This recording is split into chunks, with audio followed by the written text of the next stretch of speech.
E aí pessoal, aqui quem fala é André Cadori e esse é o About Money. Antes de começar o vídeo, quero pedir o seu like e também sua inscrição aqui no nosso canal, caso você ainda não seja um inscrito. E nesse vídeo eu vou trazer mais uma vez trechos de grandes investidores.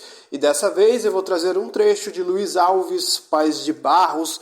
Mais uma vez, vocês devem estar até enjoados, mas eu acho que ele é um dos que tem mais assunto para trazer para os investidores, mesmo com poucos vídeos, poucas transmissões que ele participou entre 2020, 2021 e 2022. A gente tem um conteúdo riquíssimo para passar para os investidores, principalmente os investidores que estão começando e não têm tanta experiência de mercado. E nesse trecho ele vai falar sobre como ele analisa as ações. E nesse trecho ele referencia como ele analisava antigamente, como ele analisa hoje, fazendo um comparativo. Então, segundo ele, antigamente não tinha computador e a informação era muito mais escassa, porém todo mundo estudava e fazia seus cálculos com relação ao investimento. E segundo ele, a estratégia de investimento dele não mudou, é a mesma de antigamente, porém com ferramentas e muito mais profissionais qualificados para ajudar a escolher os melhores ativos, as melhores ações. Então, segundo ele, o principal a analisar é a gestão da empresa, a equipe que está formando a empresa, já que os números estão no acesso de todo mundo pode analisar muito fácil. Antigamente não tinha computador, não tinha tecnologia, tinha que fazer o cálculo por conta própria e era muito difícil conseguir todas essas informações de investimento tão precisas que a gente tem hoje em dia. Portanto, não significa que ficou mais fácil investir, já que o acesso está mais democrático para todos, todos têm muita informação, então fica até mais difícil, fica muito mais competitivo até. Então, porém a análise, o tipo de empresa não mudou nada. O foco do Luiz Alves continua na gestão, na equipe, como eles alocam o capital, se é de forma consciente, visando algum retorno futuro, ou eles simplesmente gastam de forma inconsequente. Isso é muito importante. A dívida da companhia e o retorno que essa empresa dá com relação ao que é pago.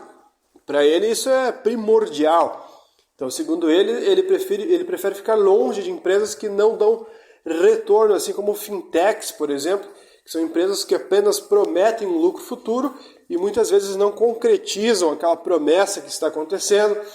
Ele prefere investir, como ele pode dizer assim, em moleza, ou seja, ações que você tem uma previsibilidade de ganho alta. Então, ele também não gosta de grandes bancos, por exemplo, porque eles pagam um dividendo muito baixo, de 3% ao ano, 4% ao ano, pagamento muito medíocre. Existem empresas que têm um pagamento muito maior.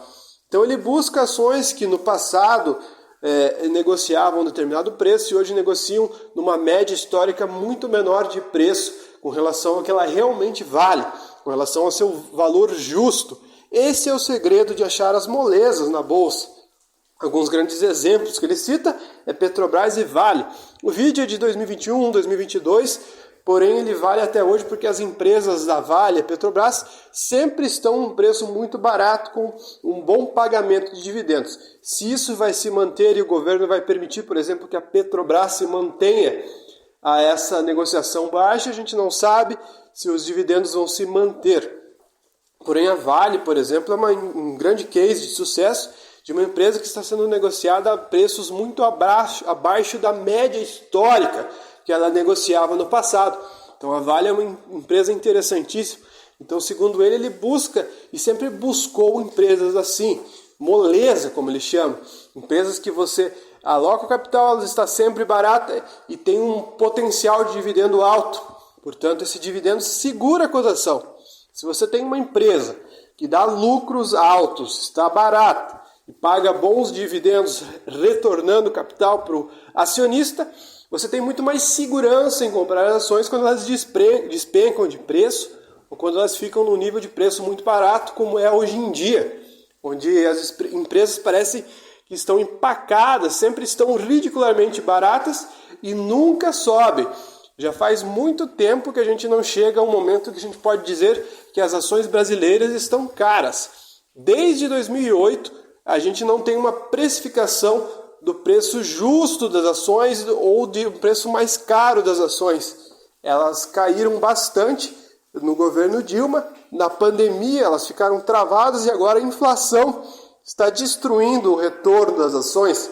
Vamos ver se no futuro a Bolsa Brasileira finalmente destrava valor. Se eu não me engano, já faz mais de 190 meses com relação ao topo histórico que a Bolsa não chega no seu topo quando medida em dólares. Geralmente a média era muito menor. Outro momento no passado, no Bovespa histórico, que a gente percebe, é um momento antigo ali onde durou em torno de 160 meses para retornar ao topo. Agora já passou de 190 e a gente não vê nenhuma perspectiva de ganhos e de alta na Bolsa. Espero que a gente esteja perto de uma precificação mais justa para os ativos, porque nesse momento a gente consegue, claro, tem a vantagem de conseguir comprar empresas baratas e um dividendo mais alto, só que a gente também quer que a valorização aconteça em algum momento. Quem é acionista sempre espera por momentos bons, como foi já no passado em alguns momentos. Espero que a Bolsa Brasileira reaja em algum momento. Mas enfim, esse vídeo serviu para resumir como o Luiz Alves escolhe os ativos com relação a antigamente, com relação a hoje, que é muito parecido. Ele dá alguns exemplos de empresas que ele investiu, que ele obteve sucesso, como Pirelli e outras empresas.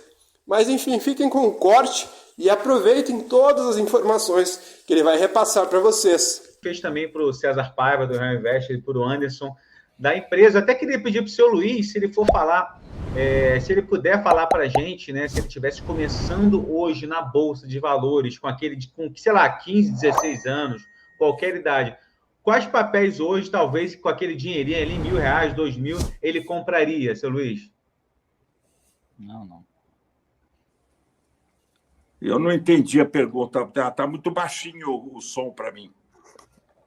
Seu Luiz, eu queria saber do senhor a empresa que ele compraria hoje. Luiz, se você tivesse começando Coloca hoje... só uma. Se tivesse começando hoje na Bolsa... Para a gente poder ter o controle. Se tivesse começando na Bolsa hoje, lá atrás... Se tivesse dinheiro para uma empresa, qual seria essa hoje? Olha, eu sei perfeitamente porque eu nunca mudei de atitude. Eu compro firma.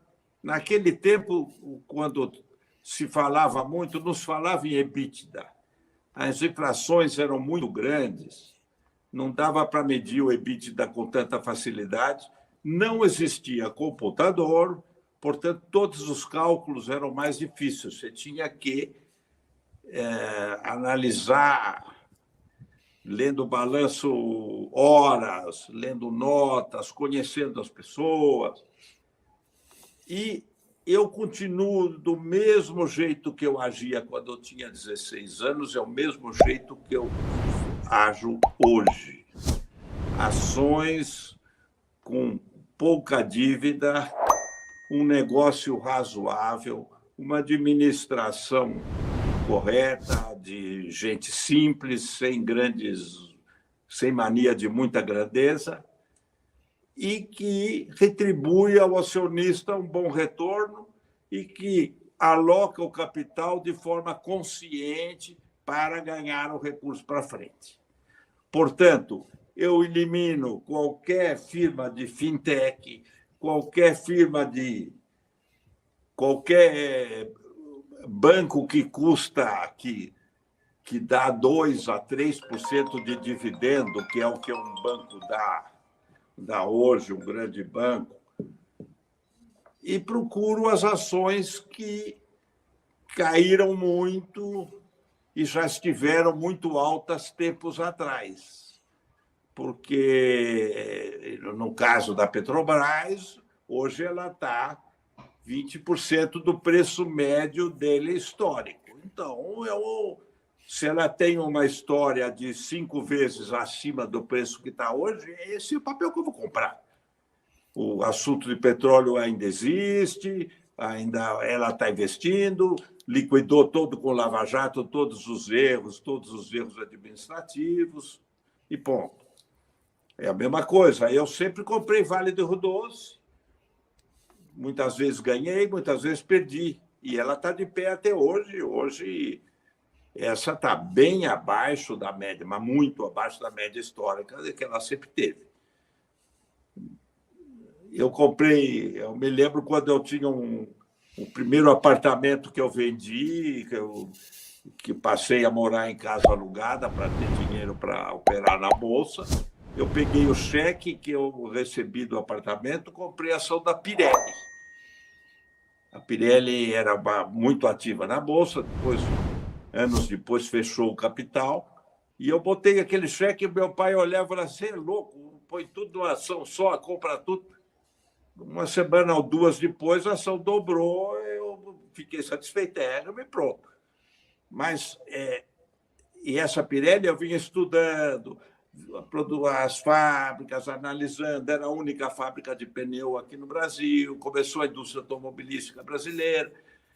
Então, é um trabalho de dedicação, mas você não deve, a pessoa, em geral, não muda do tipo de comportamento. Se mudar, é que ele vinha fazendo errado, mas aí, se ele mudar 3 vezes, é que ele não tem certeza nos seus estudos quando ele entrou para o primeiro investimento.